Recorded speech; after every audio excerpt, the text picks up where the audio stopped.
Une enquête sur la disparition des abeilles, c'est le thème d'une conférence ce soir à l'UIT de Châtellerault dans le cadre de la Fête de la Science.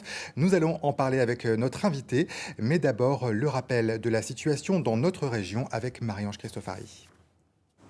Pénurie de miel local. Dans les rayons, le miel d'ici a cédé la place au miel d'ailleurs. Nos apiculteurs font face à d'importantes pertes. Installé en Gâtine, Daniel Gauthier a évalué les siennes à moins 20%. Bien sûr, la canicule a eu un effet. Les végétaux ont beaucoup souffert. On a eu des écarts de température extrêmement importants entre juin et juillet. Mais principalement, ce sont des causes autres. On est toujours sur le problème d'intoxication des molécules imidaclopride qui sont toujours bien présentes par leur rémanence, même si elles sont interdites depuis septembre 2018. Les aléas climatiques de cette année viennent donc fragiliser un peu plus des abeilles déjà à rude épreuve. Pesticides, changement climatique, déclin de la biodiversité, maladies et parasites importés par la mondialisation. En France, ce phénomène d'effondrement des colonies est apparu il y a une vingtaine d'années. Il est suivi de près par les scientifiques. Et notre invitée est scientifique, justement, elle travaille sur la question depuis 15 ans. Jeanne Richard, bonjour. Vous êtes enseignante chercheuse à l'Université de Poitiers. Alors ce soir, vous êtes en conférence à l'UIT de Châtellerault pour enquêter sur la disparition des abeilles. Est-ce qu'on peut désigner un coupable ? Alors, on a plein de suspects. Pour désigner un coupable, il faut être sûr à 100%.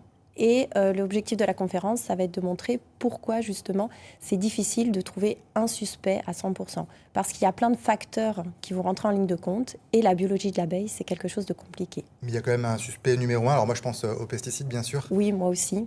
Mais dans certains cas, on montre que ça a des effets, notamment sur les conditions sublétales. C'est ce à quoi je m'intéresse, moi, avec l'INRA du Magnereau, avec Pierrick Opinel, où on essaie de démontrer que ce n'est pas parce qu'un individu il est vivant, qu'il est en bonne santé et qu'il effectue son rôle, finalement, dans l'écosystème. Donc une abeille qui est vivante, mais qui n'est pas capable de ramener du miel ou de rentrer à la ruche, eh ben, c'est comme si, un petit peu, elle était morte. C'est un phénomène qui se développe au fur et à mesure des années, vous qui travaillez sur cette question depuis 15 ans. Ça fait longtemps qu'on parle de disparition des abeilles, qu'on lance l'alarme, mais finalement, il n'y a pas suffisamment de choses qui sont changées. Les produits chimiques sont toujours utilisés. Il y en a des nouveaux, on en utilise de plus en plus. Vous avez vu des études récentes qui ont montré qu'en France, nous sommes des très gros utilisateurs, et surtout en Nouvelle-Aquitaine. Tout à fait. Donc c'est vraiment un problème d'actualité. Vous travaillez aussi avec les apiculteurs pour voir justement quelles sont leurs situations à eux ? Oui, je travaille surtout avec une apicultrice, où on fait ce qu'on appelle la biosurveillance. Et de toute façon, il y a énormément maintenant de réseaux qui sont mis en place. Et effectivement, ils sont dans une situation qui est alarmante. Alors, eux, ils rechargent leurs colonies au fur et à mesure des mortalités. C'est un peu les Shadocks, quoi. C'est un puits sans fond. Tout à fait.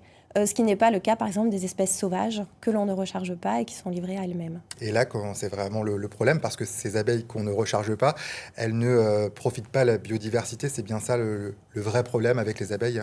C'est que toutes ces abeilles sauvages, on voit qu'on observe une diminution en termes de nombre d'individus, de taille des populations.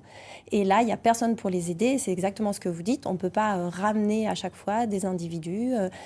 C'est quelque chose, on ne maîtrise pas finalement leur domestication, contrairement à l'abeille à miel, où on peut racheter des reines, refaire des essaims.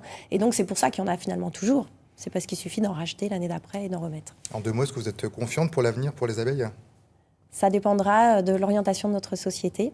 On est aussi au cœur de la problématique du changement climatique.